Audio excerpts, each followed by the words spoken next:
지금 상태로 혼자 지내시면 위험해질 수 있습니다. 의사가 차트를 덮고 제 얼굴을 보며 그렇게 말했습니다. 우울증이라고 했고 지금처럼 혼자 있는 시간이 길어지면 더 깊어진다고 했습니다. 이혼한 지 6년. 밥도 혼자, 병원도 혼자, 집안일도 혼자. 처음엔 편한 줄 알았는데요.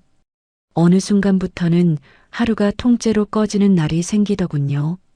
아무 일도 없는데 가슴이 먼저 답답해지고요. 그래서 저는 사람 많은 모임에 나갔습니다. 거기서 유난히 저를 챙기는 남자가 눈에 들어왔고 모임 사람들도 그 남자를 괜찮은 사람이라고 먼저 말했습니다. 저는 그 분위기를 믿었고 결국 재혼까지 갔습니다. 문제는 그 다음이었습니다. 자식들의 연락이 달라졌습니다. 누구야? 남자친구야? 에서 끝나는 게 아니었습니다. 지금 어디야? 사진 보내. 그 사람 집은 어디야? 걱정인 줄 알았는데 어느 순간부터는 확인이 되고 관리가 되더군요. 그 소식은 결국 자식들 입에서 전 남편 귀로 들어갔습니다. 그리고 딱 한 달 뒤 초인종이 울렸습니다. 문방 목소리는 6년 동안 한 번도 찾아오지 않던 전 남편이었습니다. 전 남편은 왜 하필 그날 왔을까요? 그날 밤 전 남편이 문 앞에서 꺼낸 첫 마디는 제가 예상한 말이 아니었습니다. 본문 시작 전 어느 지역에서 시청 중이신지 댓글 한 번씩 부탁드립니다. 여러분의 이야기도 듣고 싶습니다. 제 이름은 김선영이고 올해 63입니다.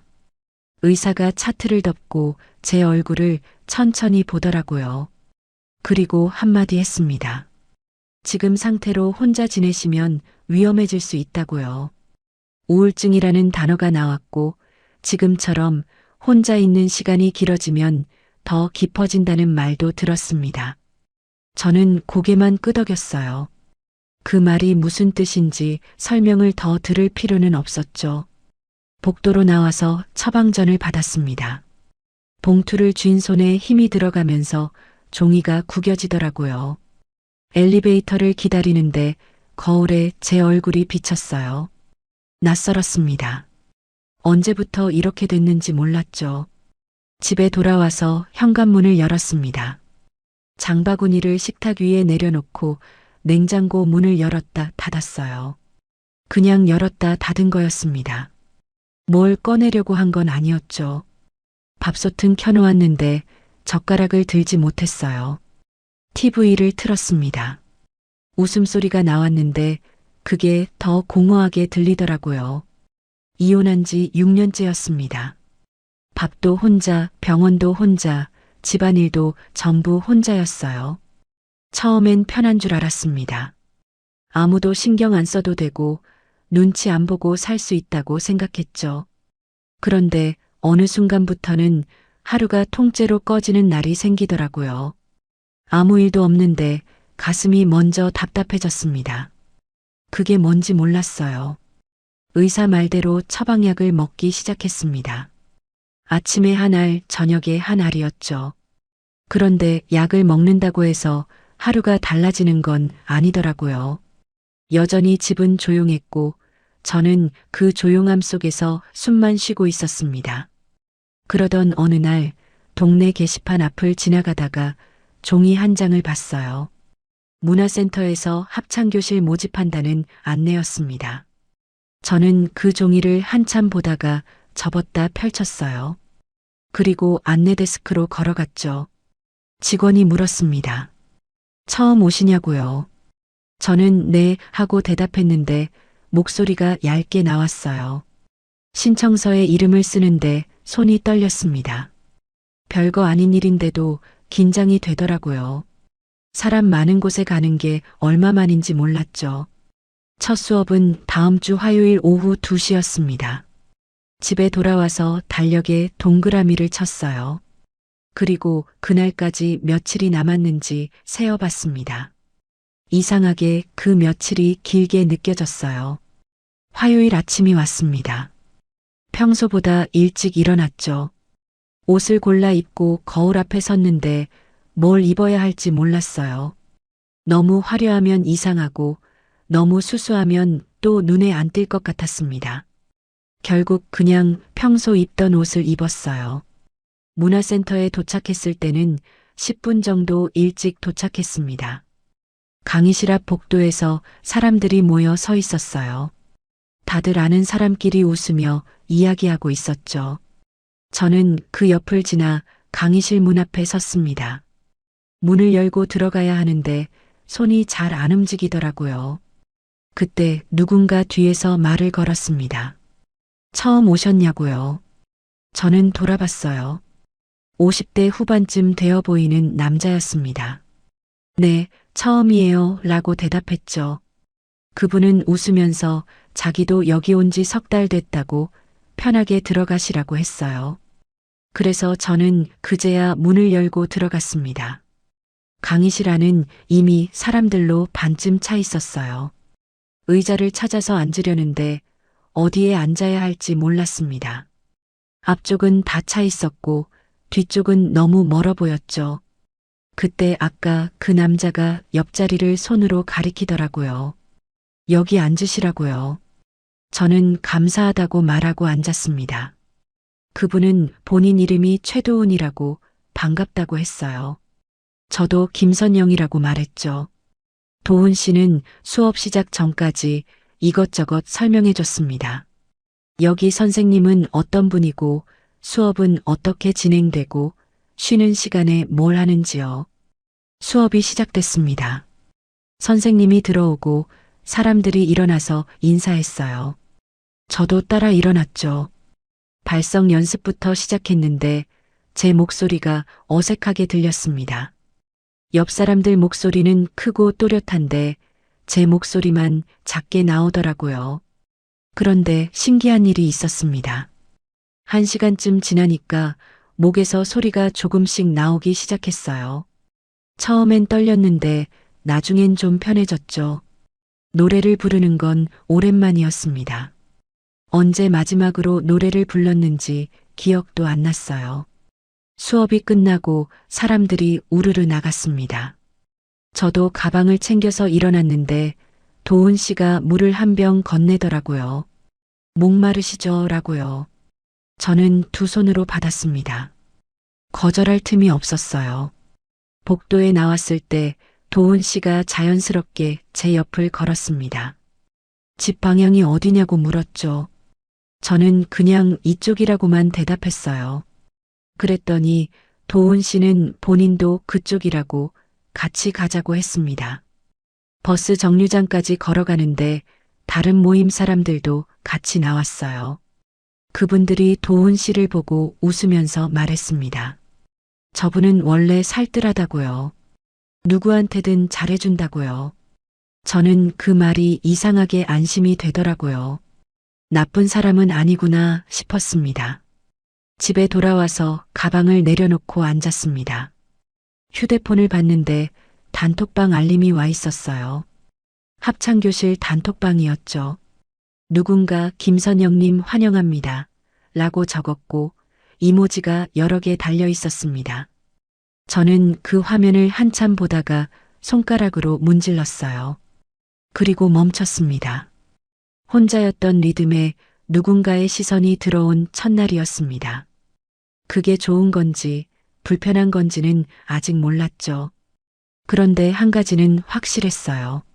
저는 여자들과 친해지고 싶었는데 왜 자꾸 도훈 씨의 배려가 거절 못할 방식으로 붙는 걸까요? 두 번째 수업은 그 다음 주 화요일이었습니다. 집을 나서기 전에 거울을 한 번 더 봤어요. 지난주보다는 표정이 좀 나아 보였죠. 아니, 그렇게 믿고 싶었습니다. 문화센터에 도착했을 때 도훈 씨가 먼저 와 있었어요. 복도 자판기 앞에서 커피를 뽑고 있더라고요. 저를 보자마자 손을 들어 인사했습니다. 저도 가볍게 고개를 숙였죠. 강의실로 들어가는데 도훈 씨가 의자를 살짝 당겨뒀어요. 여기 앉으세요 라고 했습니다. 저는 감사합니다. 최 선생님 하고 앉았어요. 거리를 두려고 했던 것 같습니다. 그런데 그 거리가 얼마나 유지될지는 몰랐죠. 수업이 시작되고 발성 연습을 했습니다. 지난주보다는 목소리가 잘 나왔어요. 선생님이 제 쪽을 보고 좋아졌다고 말했습니다. 저는 쑥스러워서 고개를 숙였죠. 옆에서 도훈 씨가 작게 웃는 게 느껴졌어요. 쉬는 시간에 화장실을 다녀왔습니다. 복도로 나왔는데 도훈 씨가 물 한 병을 들고 서 있더라고요. 제게 건넸습니다. 목마르시죠? 라고요. 저는 또 두 손으로 받았어요. 이번에도 거절할 틈이 없었습니다. 물을 마시면서 복도 창밖을 봤습니다. 날씨가 좋았어요. 도훈 씨가 옆에 서서 같은 창을 보더라고요. 그리고 물었습니다. 혼자 사시냐고요. 저는 잠깐 멈칫했어요. 그리고 네 라고만 대답했죠. 도훈 씨는 본인도 혼자 산다고 했습니다. 아내를 5년 전에 먼저 보냈다고요. 그 말을 들으니까 이상하게 안쓰러웠어요. 저는 위로의 말을 하려다가 그냥 고개만 끄덕였습니다. 뭐라고 해야 할지 몰랐죠. 수업이 끝나고 사람들이 우르르 나갔습니다. 이번에도 도훈 씨가 제 옆을 자연스럽게 맞췄어요. 엘리베이터를 기다리는데 다른 여자분 2명이 같이 탔습니다. 그분들이 도훈 씨를 보면서 웃었어요. 오늘도 선영 씨 챙기시네요 라고요. 저는 얼굴이 뜨거워졌습니다. 도훈 씨는 그냥 웃으면서 아니라고 했어요. 그냥 방향이 같아서 그렇다고요. 그 여자분들은 또 웃었습니다. 그 웃음이 이상하게 들렸어요. 놀리는 건지 인정하는 건지 모를 웃음이었죠. 버스 정류장에 도착했습니다. 도훈 씨가 또 옆에 섰어요. 그리고 물었습니다. 다음 주도 오시냐고요. 저는 당연하죠 라고 대답했습니다. 도훈 씨는 그럼 다음 주에 보자고 했어요. 버스가 왔고 저는 탔습니다. 창밖으로 도훈 씨가 손을 흔드는 게 보였어요. 저도 가볍게 손을 들었죠. 버스가 출발하고 저는 핸드폰을 꺼냈습니다. 단톡방 알림이 또 와 있었어요. 누군가 오늘 수업 사진을 올렸더라고요. 단체 사진이었는데 저도 거기 있었습니다. 뒤쪽에 서 있었지만요. 사진 아래 댓글이 달렸어요. 선영 씨 오늘 발성 좋았어요 라고요. 저는 그 댓글을 보고 답장을 썼습니다. 감사합니다 라고요. 그랬더니 이모지가 여러 개 달렸어요. 하트도 있고 박수도 있었죠. 저는 그 화면을 보면서 이상한 기분이 들었습니다. 따뜻한 건지 부담스러운 건지 몰랐어요. 그런데 한 가지는 확실했습니다. 혼자 있을 때보다는 덜 조용했죠. 집에 도착해서 현관문을 열었습니다. 여전히 조용했어요. 그런데 지난주와는 조금 달랐습니다. 핸드폰에 알림이 계속 왔거든요. 단톡방 메시지였죠. 저는 가방을 내려놓고 소파에 앉았습니다. 핸드폰을 보면서 메시지를 하나하나 읽었어요. 별 내용은 없었습니다. 오늘 수업 재미있었다.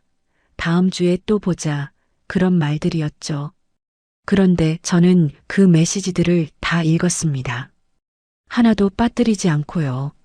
읽다 보니까 시간이 꽤 지났더라고요. 밖이 어두워졌습니다. 저녁을 먹으려고 냉장고를 열었습니다. 반찬이 그대로 있었어요. 며칠 전에 만든 것들이었죠. 저는 그걸 꺼내서 데웠습니다. 밥솥 뚜껑을 열고 밥을 퍼서 상에 놓았어요. 혼자 먹는 밥이었지만 이상하게 오늘은 젓가락이 잘 들어졌습니다. 핸드폰을 옆에 두고 단톡방을 보면서 먹었어요. 메시지가 계속 올라왔죠. 그날 밤 잠들기 전에 프로필 사진을 바꿨습니다. 단톡방에 올라온 단체 사진으로요. 제가 거기 있었으니까요. 사진을 설정하고 화면을 끄려는데 메시지가 하나 왔어요. 도훈 씨였습니다. 오늘 고생하셨어요. 선영 씨라고 적혀 있었어요.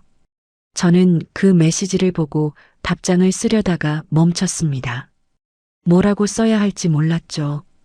결국 감사합니다. 라고만 보냈습니다. 도훈 씨는 바로 읽음 표시가 떴어요. 그리고 웃는 이모지 하나를 보냈습니다. 저는 핸드폰을 내려놓고 천장을 봤습니다. 선영 씨라는 호칭이 이상하게 오래 남았어요. 누군가 제 이름을 부르는 게 얼마만인지 몰랐죠. 다음 날 아침 핸드폰을 보니까 단톡방 알림이 또 와 있었습니다. 밤새 메시지가 10개쯤 쌓여 있었어요. 저는 그걸 읽으면서 아침밥을 먹었습니다. 그날도 그 다음 날도 수업이 있는 화요일을 기다렸습니다. 달력에 동그라미를 쳐둔 날짜를 보면서요. 이상하게 그 날짜가 다가올수록 기분이 좀 나아지는 것 같았어요. 세 번째 수업 날이 왔습니다. 이번엔 15분 일찍 도착했어요. 도훈 씨는 이미 와 있었습니다. 복도에서 저를 기다리고 있더라고요. 같이 강의실로 들어갔습니다. 의자에 앉는데 여자분 한 명이 옆에 와서 앉았어요. 지난번에 엘리베이터에서 봤던 분이었죠. 선영 씨, 오늘 옷색 예쁘네요. 라고 말했습니다. 저는 감사하다고 했어요. 그분은 본인 이름이 박정희라고 여기 온 지 1년 됐다고 했습니다. 그리고 도훈 씨 얘기를 꺼냈어요. 저분 괜찮은 사람이라고 여기서 다들 인정한다고요. 저는 그 말을 들으면서 고개를 끄덕였습니다. 그런데 왜 그 말을 제게 하는지는 잘 모르겠더라고요. 그냥 정보를 주는 건지 아니면 다른 뜻이 있는 건지요. 수업이 끝나고 이번엔 카페에 가자는 얘기가 나왔습니다. 몇 명이서 같이 가기로 했어요. 저도 따라갔죠. 도훈 씨도 같이 왔습니다. 카페에 앉아서 커피를 마셨습니다. 사람들이 이런저런 얘기를 했어요. 자식 이야기, 손주 이야기, 요즘 물가 이야기요. 저는 그냥 듣기만 했습니다. 그런데 정희 씨가 저한테 물었어요. 자녀분은 어떻게 되시냐고요. 저는 잠깐 멈칫했습니다. 그리고 대답했죠. 딸 하나, 아들 하나 있다고요. 다들 좋겠다고 했습니다. 아들, 딸 다 있으면 든든하다고요. 저는 웃으면서 그렇죠, 라고만 했어요. 더 말하고 싶지 않았습니다. 카페를 나올 때 단체 사진을 찍었습니다. 정희 씨가 제 팔을 잡고 같이 서자고 했어요. 저는 처음엔 뒤로 빠지려고 했습니다. 그런데 사람들이 선영 씨도 같이 찍자고 했죠. 사진사는 도훈 씨였습니다. 핸드폰을 들고 하나, 둘, 셋 하고 찍었어요. 그리고 단톡방에 올렸습니다. 집에 돌아와서 그 사진을 봤습니다. 저는 정혜 씨 옆에 서 있었고 표정이 어색했어요. 웃긴 웃었는데 어색한 웃음이었죠. 그런데 이상하게 그 사진이 싫지는 않았습니다. 사람들 사이에 제가 있었으니까요.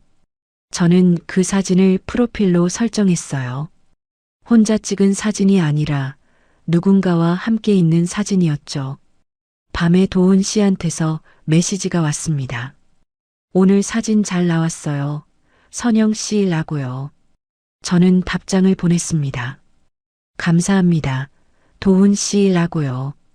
그 다음부터 도훈 씨와 메시지를 주고받기 시작했습니다. 처음엔 수업 관련 얘기였어요. 다음 주 수업은 뭘 할 것 같다. 선생님이 이런 말씀하셨다.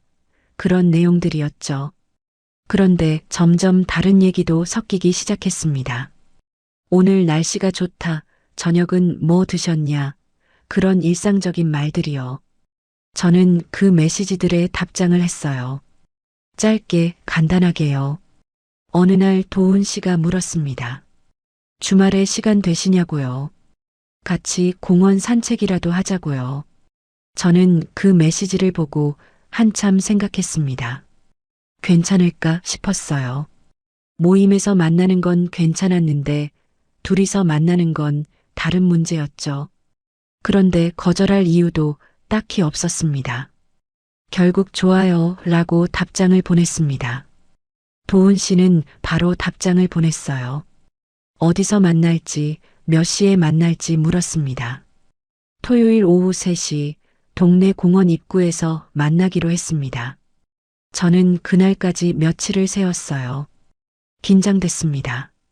뭘 입어야 할지, 뭘 준비해야 할지 몰랐죠.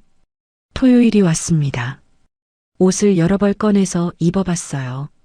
거울 앞에서 한참을 서 있었습니다. 결국 평소 입던 옷을 입고 나갔죠. 공원 입구에 도훈 씨가 먼저 와 있었습니다. 손을 들어 인사했어요. 저도 인사했죠. 같이 공원 안으로 걸어 들어갔습니다. 날씨가 좋았습니다. 바람이 살짝 불었어요. 도훈 씨는 걸으면서 이런저런 얘기를 했습니다. 공원 나무 이야기, 계절 이야기, 날씨 이야기요. 저는 듣기만 했어요. 벤치에 앉아서 쉬었습니다. 도훈 씨가 편의점에서 산 커피를 건넸어요. 저는 받아서 마셨습니다. 따뜻했죠. 도훈 씨가 물었습니다. 혼자 사는 게 외롭지 않냐고요. 저는 잠깐 멈칫했어요. 그리고 대답했습니다. 가끔은 외롭다고요. 도훈 씨는 고개를 끄덕였습니다. 본인도 그렇다고 했어요. 혼자 있으면 편한데 가끔은 누군가 옆에 있었으면 싶다고요. 저는 그 말을 듣고 아무 말도 하지 못했습니다. 뭐라고 해야 할지 몰랐죠. 도훈 씨도 더 말하지 않았어요. 공원을 한 바퀴 돌고 입구로 돌아왔습니다. 도훈 씨가 다음에 또 만나자고 했어요. 저는 네 라고 대답했습니다. 그렇게 석 달쯤 지났습니다. 수업도 계속 나갔고 도훈 씨와 산책도 일주일에 한두 번씩 했어요. 처음보다는 편해졌습니다. 말도 좀 더 많이 하게 됐죠. 어느 날 저녁 도훈 씨한테서 전화가 왔습니다. 내일 시간 되냐고 물었어요. 할 얘기가 있다고 했습니다. 저는 좋다고 대답했죠. 다음 날 공원에서 만났습니다. 도훈 씨 표정이 평소와 달랐어요. 좀 긴장한 것 같았습니다. 벤치에 앉았습니다. 도훈 씨가 한참 말을 안 하더라고요. 저는 기다렸어요. 도훈 씨가 입을 열었습니다. 선영 씨라고 불렀어요. 그리고 말했죠. 저랑 함께 하면 안 될까요? 라고요. 저는 그 말을 듣고 멈칫했습니다. 도훈 씨는 계속 말했어요. 혼자 사는 게 힘들다는 거 저도 알아요. 우리 서로 의지하면서 살면 안 될까요? 라고요. 저는 한참 아무 말도 못했습니다. 도훈 씨는 조용히 기다렸어요. 생각해 볼게요. 라고 대답했습니다. 도훈 씨는 네, 천천히 생각하세요. 라고 했죠. 집에 돌아와서 며칠을 고민했습니다. 혼자 사는 게 익숙했는데 다시 누군가와 산다는 게 두려웠거든요. 그런데 한편으로는 외롭지 않을 것 같기도 했습니다. 일주일쯤 지나서 도훈 씨한테 전화했습니다. 좋아요 라고 말했어요. 도훈 씨는 정말이냐고 물었습니다. 저는 네 라고 대답했죠. 그런데 한 가지는 몰랐습니다. 이 결정이 제 삶을 어떻게 바꿀지는요. 도훈 씨와 결정을 하고 나서 넉 달쯤 지났을 때였습니다. 그동안 참 많은 시간을 함께 보냈어요. 수업도 빠지지 않고 나갔고 주말마다 만났습니다. 가끔 집에 초대해서 밥을 해 먹기도 했죠. 도훈 씨도 제 집에 몇 번 왔고 저도 도훈 씨 집에 다녀왔어요. 처음보다는 훨씬 편해졌습니다. 서로의 생활도 조금씩 알게 됐죠. 어느 날 도훈 씨와 얘기가 나왔습니다. 슬슬 혼인신고를 할 때가 된 것 같다고요. 며칠 뒤 주민센터에 갔어요. 혼인신고서를 받아왔습니다. 집에 돌아와서 서류를 펼쳐놓고 한참 봤어요. 이름을 쓰는 칸, 주소를 쓰는 칸, 날이 나는 곳이 있었습니다. 저는 펜을 들었다 놓았어요. 이게 맞을까 하는 생각이 들었습니다. 6년 만에 다시 누군가와 가족이 되는 거였거든요. 그날 밤은 잠을 못 잤습니다. 천장을 보면서 계속 생각했어요. 도훈 씨는 좋은 사람이었습니다. 나쁜 사람이 아니었죠. 그런데 왜 이렇게 불안한지 몰랐습니다. 다음 날 아침 도훈 씨한테 전화했습니다. 오늘 주민센터 같이 갈 수 있냐고 물었어요. 도훈 씨는 당연하다고 했습니다. 오후 2시에 주민센터 앞에서 만났습니다. 도훈 씨가 먼저 와 있었어요. 손에 서류 봉투를 들고 있었죠. 같이 안으로 들어갔습니다. 창구에서 번호표를 뽑았어요. 의자에 앉아서 기다렸습니다. 도훈 씨가 제 손을 잡았습니다. 저는 그 손을 보다가 천천히 잡았어요. 따뜻했습니다. 번호가 불렸습니다. 창구로 갔어요. 서류를 냈습니다. 직원이 확인하더니 이상 없다고 했습니다. 그리고 도장을 찍으라고 했어요. 저는 도장을 들었습니다. 손이 떨렸어요. 한참 그렇게 있다가 도장을 찍었습니다. 도훈 씨도 옆에서 도장을 찍었습니다. 직원이 축하한다고 말했습니다. 저는 고맙다고 했어요. 그런데 실감이 안 났습니다. 밖으로 나왔습니다. 햇빛이 눈부셨어요. 도훈 씨가 웃으면서 말했습니다. 이제 우리 가족이네요. 천천히 준비해요. 선영 씨라고요. 저는 네 라고 대답했습니다. 이사는 조금 뒤에 하기로 했어요. 그리고 생각했어요. 자식들한테 언제 말하지 하고요. 며칠 뒤 모임 끝나고 카페에 갔습니다. 단체 사진을 찍는 분위기였어요. 정혜 씨가 제 팔을 잡고 같이 서자고 했습니다. 저는 처음엔 뒤로 빠지려고 했어요. 그런데 사람들이 선영 씨도 같이 찍자고 했죠. 도훈 씨가 핸드폰을 들고 하나, 둘, 셋 하고 찍었습니다. 사진을 받았습니다. 저는 정혜 씨 옆에 서 있었고 표정이 어색했어요. 웃긴 웃었는데 어색한 웃음이었죠. 집에 돌아와서 그 사진을 다시 봤습니다. 이상하게 그 사진이 싫지는 않았어요. 사람들 사이에 제가 있었으니까요. 저는 결심했습니다. 자식들한테 말하기 전에 프로필부터 바꾸자고요. 프로필 사진을 그 단체 사진으로 설정했습니다. 혼자 찍은 사진이 아니라 누군가와 함께 있는 사진이었죠. 그날 밤 도훈 씨한테서 메시지가 왔습니다. 오늘 사진 잘 나왔어요. 선영 씨라고요.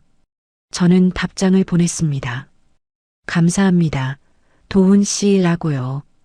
다음 날 아침 미정이한테서 전화가 왔습니다. 받자마자 미정이가 물었어요. 엄마, 프로필 사진 누구야? 라고요. 저는 잠깐 멈칫했습니다. 그리고 대답했어요. 모임에서 알게 된 사람들이야 라고요. 미정이는 조용했습니다.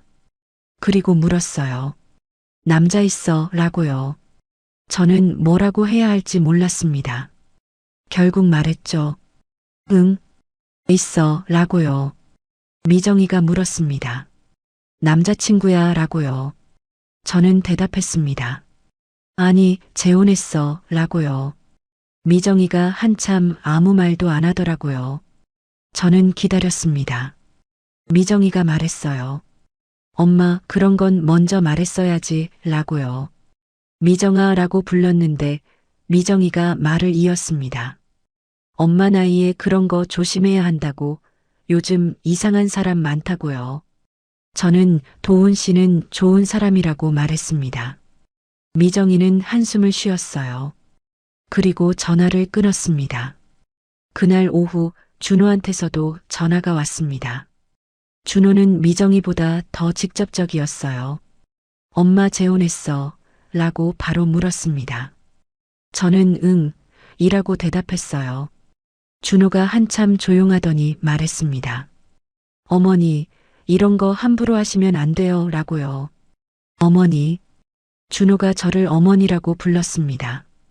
엄마가 아니라 어머니였어요. 저는 그 호칭이 이상하게 차갑게 느껴졌습니다. 준호야 라고 불렀는데 준호는 대답 없이 말을 이었어요. 그 사람 이름이 뭐냐고, 어디 사는 사람이냐고, 나이는 몇이냐고 물었습니다. 저는 그 질문들을 듣고 답답했습니다. 준호가 걱정하는 건지 확인하는 건지 모를 톤이었거든요. 이름은 최도훈이고 나이는 58이라고 대답했어요. 준호는 집은 어디냐고 또 물었습니다. 저는 그냥 이 동네 산다고만 했어요. 준호가 한숨을 쉬었습니다. 그리고 말했죠. 어머니, 우리도 알아야 해요. 라고요. 전화를 끊은 뒤 저는 소파에 앉아 있었습니다. 창밖을 봤는데 아무것도 안 보이더라고요. 머릿속이 복잡했습니다. 자식들이 왜 이러는지 이해가 안 갔어요. 걱정이라고 하기엔 너무 따지는 느낌이었고 관심이라고 하기엔 너무 차가웠죠. 며칠 뒤 준호한테서 톡이 왔습니다. 어머니, 그분 사진 한 장만 보내주세요. 라고요. 저는 왜 사진을 보내야 하냐고 물었습니다. 준호는 그냥 어떤 분인지 확인하고 싶어서요. 라고 했어요. 저는 대답하지 않았습니다. 준호는 계속 메시지를 보냈어요. 어머니, 우리도 알 권리 있어요. 라고요. 미정이한테서도 비슷한 톡이 왔습니다. 엄마, 그 사람 직업이 뭐야? 재산은 있어? 라고 물었어요. 저는 그런 거 왜 물어보냐고 했습니다. 미정이는 엄마 걱정돼서 그런다고 했죠. 그날 밤 저는 도훈 씨한테 전화했습니다. 자식들이 계속 물어본다고 확인하려고 한다고 말했어요. 도훈 씨는 괜찮다고 했습니다. 당연한 거라고요. 저는 그 말을 듣고 좀 안심이 됐습니다. 그런데 한편으로는 불안했어요. 일주일쯤 지났을 때 준호한테서 전화가 왔습니다. 목소리가 조금 떨렸어요. 어머니라고 부르더니 한참 말을 안 하더라고요. 저는 기다렸습니다. 준호가 말했습니다. 아빠한테 전화 왔어요. 라고요. 저는 가만히 있었습니다. 준호는 계속 말했어요. 아빠가 어머니 요즘 뭐하고 다니냐고 물었대요. 저는 준호한테 물었습니다. 너 뭐라고 했냐고요. 준호는 대답을 안 하더라고요. 그냥 조용했습니다. 준호야 라고 불렀더니 준호가 말했어요. 어머니, 아빠가 계속 물어봐요. 라고요. 저는 그래서 뭐라고 했냐고 다시 물었습니다. 준호는 한참 있다가 대답했어요. 재혼했다고 했어요. 라고요. 저는 아무 말도 하지 못했습니다. 자식들은 왜 축하가 아니라 정보부터 묻기 시작했을까요? 그 다음부터 자식들의 연락이 달라졌습니다. 하루에 한 번씩은 꼭 톡이 왔어요. 어머니, 지금 어디예요? 오늘 뭐 하세요? 저녁은 드셨어요? 그런 메시지들이었죠. 처음엔 걱정하는 줄 알았습니다. 혼자 사는 엄마 챙기는 거라고 생각했어요. 그런데 점점 다르게 느껴졌습니다. 어느 날 외출하려고 옷을 입었습니다. 신발장 앞에 섰는데 핸드폰이 울렸어요. 준호였죠. 어머니, 오늘도 나가세요? 라고 물었습니다. 저는 수업 가는 날이라고 했어요. 준호는 아 하고 짧게 대답했습니다. 그리고 말했죠. 사진 한 장만 보내주세요. 라고요. 저는 왜 사진을 보내야 하냐고 물었습니다. 준호는 그냥 어머니 잘 계신지 확인하려고요. 라고 했어요. 저는 대답하지 않았습니다. 그냥 전화를 끊고 현관문을 나섰어요. 거울 앞에서 웃는 연습을 했는데 표정이 금방 꺼졌습니다. 문화센터에 도착했을 때 기분이 좋지 않았습니다. 도훈 씨가 반갑게 인사했는데 저는 제대로 웃지 못했어요. 수업이 끝나고 복도로 나왔습니다. 화장실에 들어가서 거울을 봤어요. 피곤한 얼굴이었죠. 손을 씻는데 물소리만 크게 들렸습니다. 밖으로 나왔더니 핸드폰에 부재중 전화가 2통 있었습니다. 준호였어요. 저는 전화를 걸었죠. 준호가 받자마자 물었습니다. 어머니, 그분 성함이 뭐예요? 라고요. 저는 어제도 말했잖아. 최도훈이라고 했어요. 준호가 말했습니다. 집은 어디예요? 라고요. 저는 모른다고 했습니다. 그런 것까지 물어본 적 없다고요. 준호는 한숨을 쉬었습니다. 어머니, 우리도 알아야 해요. 라고 또 말했어요. 저는 준호야, 그만 좀, 이라고 했죠. 준호는 어머니라고 부르더니 말을 이었습니다. 혹시라도 이상한 사람이면 어떡해요? 우리가 확인해야죠. 라고요. 저는 더 이상 대답하지 않았습니다. 전화를 끊고 화장실 거울 앞에 다시 섰어요. 말이 사라지는 기분이었습니다. 집에 돌아왔을 때 미정이한테서도 톡이 왔습니다. 엄마 오늘도 나갔어. 라고요. 저는 수업 갔다 왔다고 답했어요. 미정이가 물었습니다. 그 남자 또 만났어. 라고요. 저는 답장을 안 했습니다. 뭐라고 해야 할지 모르겠더라고요. 미정이가 계속 메시지를 보냈습니다. 엄마, 대답 좀 해봐. 라고요. 저는 핸드폰을 내려놓고 소파에 앉았어요. 창밖을 봤는데 날이 어두워지고 있었습니다. 저녁 먹을 시간이었죠. 그런데 밥을 하고 싶지 않았어요. 그날 밤 늦게 준호한테서 전화가 왔습니다. 목소리가 조금 떨렸어요.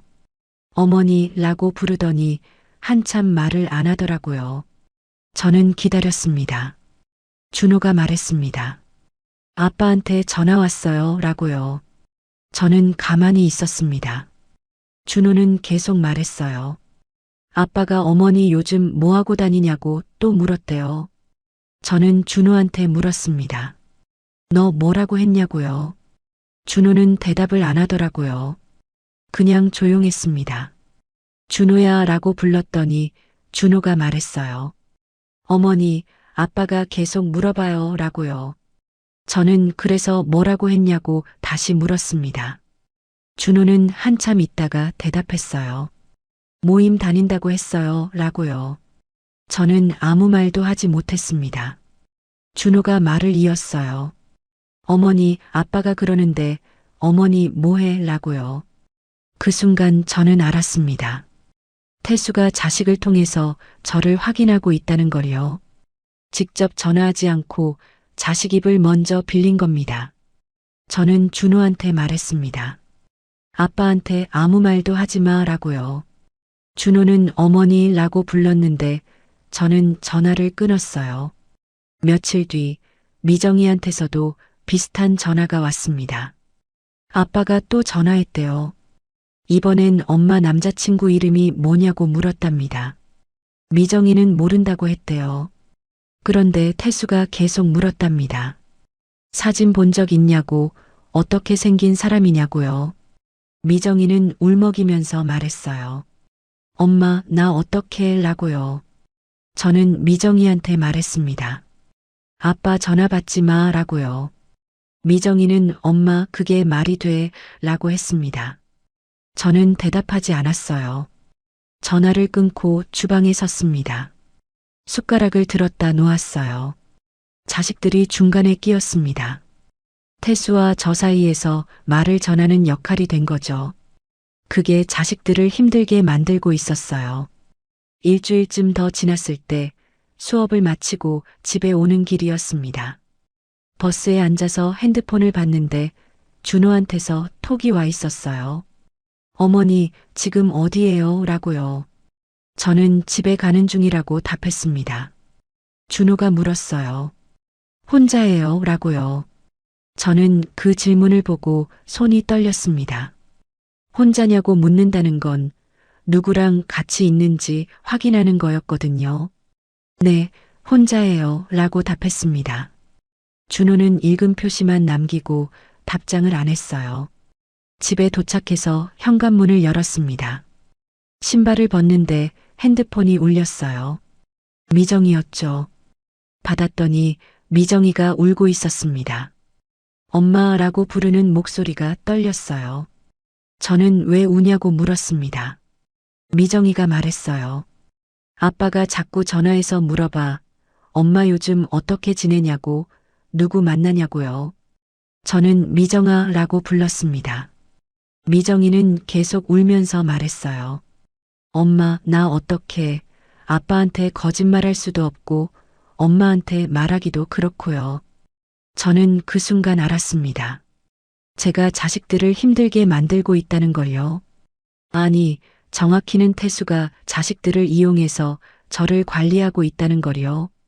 전화를 끊고 나서 저는 식탁에 앉았습니다. 밥을 차려놨는데 먹고 싶지 않았어요. 숟가락을 들었다 놓았습니다. 며칠 뒤 준호한테서 전화가 왔습니다. 이번엔 목소리가 더 단단했어요. 어머니, 아빠가 그분 집 주소 알려달래요. 라고 말했습니다. 저는 깜짝 놀랐습니다. 왜 집 주소를 알려달라고 하냐고 물었어요. 준호는 대답을 안 하더라고요. 준호야, 왜 아빠가 그런 걸 알려고 하냐고 다시 물었습니다.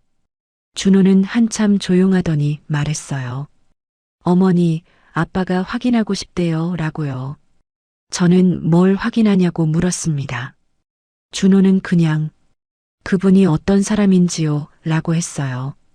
저는 전화를 끊었습니다. 더 이상 들을 수가 없었거든요. 그날 밤 저는 침대에 누워서 천장을 봤습니다. 태수가 왜 이러는지 이해가 안 갔어요. 6년 동안 한 번도 찾아오지 않던 사람이요. 이혼할 때 자기가 먼저 나갔던 사람이었죠. 그런 사람이 갑자기 제 일에 관심을 갖는다는 게 이상했습니다. 그것도 직접이 아니라 자식들을 통해서요. 잠이 안 왔습니다. 계속 생각했어요. 태수가 정말로 하고 싶은 게 뭘까 하고요. 그리고 며칠 뒤 그 답을 알게 됐습니다. 저녁 8시쯤이었어요. 수업 다녀온 날이었죠. 장바구니를 식탁에 내려놓는 순간 초인종이 울렸습니다. 문구멍으로 봤는데 밖에 남자가 서 있었어요. 6년 동안 한 번도 찾아오지 않던 사람이었습니다. 전 남편 박태수였습니다. 전 남편은 왜 하필 그날 왔을까요? 문구멍 너머로 태수가 보였습니다. 6년 만이었어요. 머리에 흰머리가 많이 섞였더라고요. 얼굴도 좀 마른 것 같았죠. 그런데 서 있는 자세는 예전 그대로였습니다. 저는 문을 열지 않았습니다. 그냥 문구멍으로 보기만 했어요. 태수가 다시 벨을 눌렀습니다. 할 수 없이 문을 반쯤 열었습니다. 태수가 저를 봤어요. 그리고 입을 열었죠. 혼인신고했어. 그게 첫 마디였습니다. 미안하다도 아니고 오랜만이다도 아니었어요. 혼인신고했냐는 질문이었습니다. 저는 그 질문을 듣고 바로 알았습니다. 태수는 저를 만나러 온 게 아니라 상황을 확인하러 온 거였어요. 네, 라고 대답했습니다. 태수의 얼굴이 굳었어요. 진짜 했어, 라고 되물었습니다. 저는 다시 대답했습니다. 네, 했어요, 라고요. 태수가 한숨을 깊게 쉬었습니다. 그리고 물었어요. 선영아, 그거 취소 못해, 라고요. 저는 그 말을 듣고 문을 더 닫으려고 했습니다. 태수가 문을 손으로 잡았어요. 선영아, 얘기 좀 하자, 라고 했죠. 저는 할 얘기 없다고 말했습니다. 태수는 제발, 이라고 했어요. 목소리가 떨렸습니다. 태수를 보니까 눈이 붉어져 있었어요. 울 것 같은 표정이었죠. 그런데 제가 보고 싶었던 표정은 그게 아니었습니다. 계단참으로 나왔습니다. 문은 완전히 열지 않았어요. 반쯤만 열고 밖으로 나선 거였죠. 태수가 말했습니다. 나 달라졌어, 라고요. 저는 대답하지 않았습니다. 태수는 계속 말했어요. 혼자 지내면서 많이 생각했다고, 그때 내가 잘못했다고요. 저는 가만히 서서 들었습니다. 태수의 말이 계속 이어졌어요. 이혼 취소할 수 없냐고, 그 사람이랑 헤어지고 다시 시작하자고요. 그 말을 듣고 저는 물었습니다. 박태수 씨, 지금 무슨 말하는 거예요? 라고요. 박태수 씨, 태수가 표정이 굳었습니다. 뭐라고 하더라고요. 저는 다시 말했습니다. 박태수 씨라고요. 태수는 선영아라고 불렀어요. 저는 고개를 저었습니다. 박태수 씨, 여기서 그만하세요. 라고 말했습니다. 태수가 한 걸음 다가왔어요. 저는 뒤로 물러났습니다. 계단 참 끝까지 갔죠. 더 이상 물러날 곳이 없었습니다. 태수가 말했습니다. 선영아, 우리 다시 하자. 그 남자는 누구야? 어디 사는 사람이야? 라고요. 저는 그 질문에 대답하지 않았습니다. 태수는 계속 물었어요. 이혼 취소하고 나한테 돌아오면 안 되냐고요. 박태수 씨라고 다시 불렀습니다. 그건 박태수 씨가 결정할 일이 아니에요. 라고 말했죠. 태수가 목소리를 높였습니다. 내가 결정해야지. 우리 부부였는데 라고요. 저는 그 말을 듣고 차갑게 웃었습니다. 부부요? 라고 되물었어요. 6년 전에 이혼했잖아요. 박태수 씨가 먼저 나가셨잖아요. 라고 말했죠. 태수는 입을 다물었습니다. 그리고 한참 있다가 말했어요. 선영아, 그땐 내가 미쳤었어. 지금은 진짜 후회해. 라고요. 저는 계단참에서 발을 움직이지 않았습니다. 문턱을 넘지 않기로 한 거였어요. 태수를 집 안으로 들이지 않기로요. 태수가 또 말했습니다. 선영아, 제발 그 사람이랑 헤어져. 라고요. 저는 고개를 저었습니다. 안 돼요. 라고 말했어요. 태수는 왜냐고 물었죠. 저는 대답했습니다. 박태수 씨는 사람이 아니라 상황부터 확인했잖아요. 라고요. 태수가 멈칫했습니다. 무슨 소리냐고 물었어요. 저는 말했습니다. 첫마디가 혼인신고 했냐는 거였잖아요. 라고요. 미안하다도 아니고 보고 싶었다도 아니고요. 태수는 아무 말도 하지 못했습니다. 저는 계속 말했어요. 박태수 씨는 지금도 저를 확인하러 온 거잖아요. 라고요. 태수가 아니라고 했습니다. 그게 아니라고 걱정돼서 온 거라고요. 저는 웃었습니다. 걱정이요? 라고 되물었어요. 6년 동안 한 번도 안 하던 걱정을 이제 와서 하세요. 라고 말했죠. 태수는 말문이 막혔습니다. 저는 말을 이었어요. 박태수 씨, 여기서 그만 내려가세요. 라고요. 태수가 선영아 라고 또 불렀습니다. 저는 대답하지 않았어요. 그냥 문 쪽으로 돌아섰죠. 태수가 제 팔을 잡았습니다. 저는 손을 뿌리쳤어요. 놓으세요. 라고 말했습니다. 태수는 손을 놓았습니다. 그리고 계단 쪽으로 천천히 내려갔어요. 중간쯤 가다가 뒤를 돌아봤죠. 선영아, 생각해봐. 그 사람이랑 이혼하고 나한테 돌아와. 라고 말했습니다. 저는 대답하지 않았습니다. 그냥 문 안으로 들어가서 문을 닫았어요. 잠금 장치를 걸고 문에 등을 기댔죠. 숨이 가빠졌습니다. 다리에 힘이 풀렸어요. 그 자리에 주저앉았습니다. 한참 그렇게 앉아 있었습니다. 핸드폰이 울렸어요. 준호였죠. 받았더니 준호가 물었습니다. 어머니, 아빠가 거길 갔어요. 라고요. 저는 대답했습니다. 갔다 갔어. 라고요. 준호는 뭐라고 했냐고 물었어요. 저는 아무것도 안 했다고 말했습니다. 준호는 어머니라고 불렀는데 저는 전화를 끊었어요. 바로 미정이한테서도 전화가 왔습니다. 엄마, 지금 뭐 하는 거야? 라고 물었어요. 목소리가 떨렸습니다. 저는 미정아 라고 불렀습니다. 미정이는 울먹이면서 말했어요. 아빠가 엄마 집에 갔다며 라고요. 저는 그래, 갔다 갔어. 라고 대답했습니다.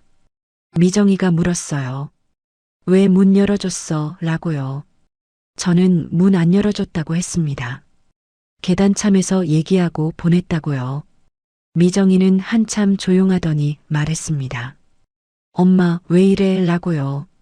저는 뭐가 왜냐고 물었습니다. 미정이는 대답하지 않았어요. 그냥 전화를 끊었죠. 저는 핸드폰을 내려놓고 거실로 갔습니다. 소파에 앉았는데 온몸에 힘이 없었어요. 주방 식탁을 봤습니다. 아까 사온 장바구니가 그대로 있었어요. 저녁을 차려야 하는데 움직이고 싶지 않았습니다. 그날 밤 저는 밥을 먹지 않았습니다. 그냥 소파에 누워서 천장을 봤어요. 태수가 한 말들이 자꾸 떠올랐습니다. 다시 시작하자는 말, 그 남자랑 헤어지라는 말, 그런 것들이요. 그런데 저는 그 말들을 하나도 믿을 수가 없었습니다. 첫마디가 혼인신고 했냐는 말이었으니까요. 준호와 미정이의 전화도 생각났습니다. 두 아이 모두 태수 편도 아니고 제 편도 아니었어요. 그냥 중간에서 힘들어하고 있었습니다. 제가 그렇게 만든 거였죠. 아니, 정확히는 태수와 제가 그렇게 만든 거였습니다. 저는 그날 밤 깨달았습니다. 누구도 제 편이 아니라는 걸요. 자식들은 자식들의 위치를 지키고 있었고 태수는 태수의 이유로 움직이고 있었습니다. 저만 혼자였습니다. 진짜로 혼자였어요. 전 남편이 하필 그날 온 이유는 뭘까요? 그 소식은 누가 어떻게 흘렸을까요?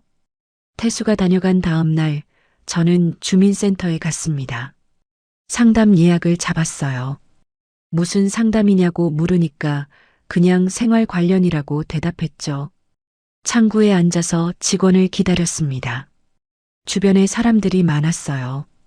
다들 본인 일로 바쁘더라고요. 직원이 왔습니다. 서류를 내밀면서 비상연락처를 적으라고 했어요. 저는 펜을 들었습니다. 그런데 손이 멈칫했어요. 누구 이름을 써야 할지 몰랐거든요. 준호 이름을 쓰려다 멈췄습니다. 미정이 이름도 떠올랐지만 역시 쓰지 못했어요. 한참 그렇게 있다가 저는 제 이름을 적었습니다. 김선영이라고요. 연락처란에도 제 번호를 적었습니다. 직원이 그 서류를 받아서 봤어요. 그리고 물었죠. 비상연락처가 본인이세요? 라고요. 저는 네 라고 대답했습니다. 직원은 잠깐 이상하다는 표정을 지었어요. 그런데 더 묻지는 않았습니다. 상담을 마치고 밖으로 나왔습니다. 햇빛이 눈부셨어요. 저는 그 작은 행동이 이상하게 기억에 남았습니다. 제 이름을 제가 적었다는 게요. 며칠 뒤 도훈 씨한테서 연락이 왔습니다. 커피 한잔 하자고 했어요. 저는 좋다고 대답했습니다. 동네 카페에서 만나기로 했죠. 카페에 먼저 도착해서 자리를 잡았습니다. 도훈 씨가 들어왔어요. 손을 들어 인사했죠. 마주 앉았습니다. 도훈 씨가 커피를 주문했어요. 저도 아메리카노를 시켰습니다. 도훈 씨가 물었습니다. 요즘 좀 어떠세요? 라고요. 표정이 안 좋아 보인다고 했어요. 저는 괜찮다고 했습니다. 그냥 좀 피곤해서요. 라고 대답했죠. 도훈 씨는 고개를 끄덕였습니다. 그리고 말했어요. 선영 씨, 힘든 일 있으면 언제든 얘기해요. 라고요. 저는 그 말을 듣고 한참 생각했습니다. 뭘 어떻게 말해야 할지 몰랐거든요. 결국 입을 열었습니다. 도훈 씨라고 불렀어요. 도훈 씨가 저를 봤습니다. 저는 말했죠. 우리 좋게 지내려면 한 가지는 분명해야 해요. 라고요. 도훈 씨가 물었습니다. 뭐가요? 라고요. 저는 대답했습니다. 내 자식 문제를 내가 정리할게요. 라고요. 도훈 씨는 잠깐 멈칫했습니다. 그리고 여보라고 부르려다가 다시 선영 씨라고 불렀어요. 저는 그 호칭 변화를 느꼈습니다. 도훈 씨도 긴장한 거였죠. 도훈 씨가 말했습니다. 무슨 일 있었어요? 라고요. 저는 전 남편 얘기를 했습니다. 며칠 전에 집에 찾아왔다고 자식들이 중간에서 힘들어한다고요. 도훈 씨는 가만히 들었습니다. 제 말이 끝날 때까지 끊지 않았어요. 말을 다 하고 나니까 속이 좀 시원했습니다. 도훈 씨가 물었어요. 그래서 어떻게 할 거예요? 라고요. 저는 대답했습니다. 제가 정리해야죠. 라고요. 도훈 씨, 제가 무너지면 우리도 같이 무너져요. 라고 말했습니다. 도훈 씨는 고개를 끄덕였습니다. 알겠어요. 라고 했어요. 그런데 한 가지만 기억해요. 선영 씨 라고 말했죠. 뭐냐고 물었습니다. 도훈 씨가 말했어요. 혼자 다 짊어지지 마세요. 라고요. 저는 그 말을 듣고 눈이 뜨거워졌습니다. 고맙다고 했어요. 도훈 씨는 웃었습니다. 카페를 나와서 문화센터 앞 골목을 걸었습니다. 도훈 씨가 옆에서 같이 걸었어요. 저는 도훈 씨를 봤습니다. 그리고 말했죠. 도훈 씨라고요. 도훈 씨가 멈춰 섰습니다. 저도 멈췄어요. 제가 말했습니다. 저한테 여보라고 부르지 마세요. 아직은요. 라고요. 도훈 씨는 잠깐 당황한 표정을 지었습니다. 그런데 곧 이해한다는 듯이 고개를 끄덕였어요. 알겠어요. 선영 씨라고 대답했죠. 집에 돌아와서 저는 결심했습니다. 자식들한테 제대로 말해야겠다고요. 준호한테 먼저 전화했습니다. 준호가 받았어요. 어머니라고 불렀습니다. 저는 말했습니다. 준호야 라고요. 준호는 잠깐 조용했어요. 저는 말을 이었습니다. 엄마는 숨 쉬려고 살고 있어. 확인은 그만해 라고요.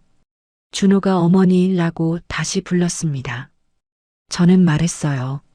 엄마한테 어머니라고 부르지 마. 그 말 들으면 엄마가 더 혼자 돼 라고요. 준호는 아무 말도 하지 못했습니다. 저는 전화를 끊었어요. 미정이한테도 똑같이 말했습니다. 미정이는 울먹였어요. 엄마라고 불렀죠. 저는 미정아라고 대답했습니다. 그리고 말했어요. 엄마 걱정하는 건 고맙지만 확인하지는 마라고요. 미정이가 물었습니다. 엄마 괜찮아 라고요. 저는 대답했습니다. 괜찮아. 엄마가 알아서 할게 라고요. 전화를 끊고 나서 저는 한 가지 더 해야 할 일이 있었습니다. 태수한테 문자를 보냈습니다. 박태수 씨, 앞으로는 우리 집 문 두드리지 마세요. 짧은 문장이었습니다. 고함도 아니고 설명도 아니었어요. 그냥 담담한 한 문장이었죠. 문자를 보내고 핸드폰을 내려놓았습니다. 태수한테서 답장이 올지 안 올지는 몰랐어요. 그런데 상관없었습니다. 저는 제가 할 말을 했으니까요. 며칠 뒤 수업에 갔습니다. 도훈 씨가 반갑게 인사했어요. 저도 웃으면서 인사했습니다. 이번엔 진짜 웃음이었어요. 수업이 끝나고 사람들이 우르르 나갔습니다. 정혜 씨가 제 옆에 와서 말했어요. 선영 씨, 요즘 표정 좋아졌어요. 라고요. 저는 감사하다고 했습니다. 정희 씨는 웃으면서 커피 한잔 하자고 했어요. 카페에 갔습니다. 여자분 몇 명이 같이 왔어요. 다들 이런저런 얘기를 했죠. 저도 가끔 말을 보탰습니다. 웃기도 했어요. 사람들 사이에 있는 게 예전보다 편해졌습니다. 집에 돌아오는 길, 도훈 씨가 또 옆을 걸었습니다. 이번엔 제가 먼저 말을 걸었어요. 도훈 씨, 오늘 수업 재미있었죠? 라고요. 도훈 씨가 웃었습니다. 그러게요. 선영 씨라고 대답했어요. 버스 정류장에서 헤어지면서 도훈 씨가 말했습니다. 다음 주에 봬요. 라고요. 저도 네, 다음 주에 봬요. 라고 대답했습니다. 집에 들어와서 현관 신발장 앞에 섰습니다. 거울에 비친 제 얼굴을 봤어요. 예전보다 좀 나아 보였습니다. 표정이 덜 굳어 있었죠. 저는 가방을 내려놓고 주방으로 갔습니다. 냉장고를 열고 저녁을 준비했어요. 혼자 먹는 밥이었지만 오늘은 젓가락이 잘 들어졌습니다. 밥을 먹으면서 생각했습니다. 저는 혼자로 돌아가는 게 아니었어요. 혼자를 선택할 수 있는 사람이 되고 있었습니다. 자식들이 확인하지 않아도, 전 남편이 찾아오지 않아도 저는 괜찮을 것 같았어요. 도훈 씨가 있든 없든 저는 저대로 살 수 있을 것 같았습니다. 그게 중요했습니다. 밥을 다 먹고 설거지를 했습니다. 설거지를 하면서 창밖을 봤어요. 날이 어두워지고 있었죠. 핸드폰을 봤습니다. 단톡방에 메시지가 몇 개 와 있었어요. 사진도 올라와 있었습니다. 저도 거기 있었습니다. 웃고 있는 제 모습이요. 저는 그 사진을 한참 봤습니다. 그리고 프로필은 그대로 두기로 했어요. 소파에 앉아서 TV를 켰습니다. 뉴스가 나왔어요. 별 내용은 아니었죠. 그냥 흘려들으면서 저는 생각했습니다. 내일은 뭘 할까 하고요. 수업도 있고 장도 봐야 하고 집 청소도 해야 했습니다. 그냥 평범한 일상이었어요. 그런데 그게 좋았습니다. 누가 확인하지 않아도, 누가 관리하지 않아도 저는 제 하루를 살 수 있었으니까요. 밤이 깊어졌습니다. 저는 침대에 누워서 천장을 봤어요. 잠이 올 것 같았습니다. 요즘은 잠이 잘 왔거든요. 눈을 감았습니다. 내일 아침이 기다려졌어요. 그냥 평범한 아침이겠지만 그게 좋았습니다. 저는 혼자를 선택할 수 있는 사람이 되고 있었으니까요. 그리고 며칠 뒤 도훈 씨와 이사 짐을 정리했습니다. 마지막 짐을 옮기는 날 현관에 두 켤레의 신발이 나란히 놓였어요. 혼자를 선택할 수 있는 사람이 됐기에 이제는 함께를 선택할 수 있었습니다. 오늘 이야기 끝까지 들어주셔서 고맙습니다.